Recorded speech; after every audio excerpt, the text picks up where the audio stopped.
சிவனின் பரம ரௌத்ர கோபகரமான வடிவங்களில் ஒன்றாக அகோர வீரபத்திரர் கருதப்படுகிறார்.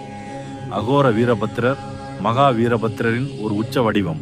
சிவபெருமான் தன் கோபத்தால் சதி தேவியின் யாக வேதியை அழித்தபோது தன் முடி ஜடா ஒன்றிலிருந்து வீரபத்திரரை உருவாக்கினார். அவர் காளியுடன் இணைந்து யாகத்தை அழித்தார். அந்த வீரபத்திரனே பின்பு அகோர வீரபத்திரர் என்ற அதிசயமான தந்திர வடிவமாக விளங்குகிறார். இவரை அகோர வடிவ சிவன் எனவும் குறிப்பிடப்படுகிறது. இவர் சாதாரண பக்தர்களால் எளிதில் அடைய முடியாதவர். ஆனால் சிவனை முழுமையாக சிந்தனையால் அடையும் யோகிகள் அவரின் கருணையை அனுபவிக்க முடியும். உடலில் சாம்பல் பூசி சில தந்திர வடிவங்களில் அவனின் நெற்றி அச்சமூட்டும் அகோர நயத்துடன் ஒளிரும் என கூறப்படுகிறது. இந்த செய்தி உங்களுக்கு பிடிச்சிருந்துச்சுன்னா சப்ஸ்கிரைப் பண்ணுங்க நண்பர்களே.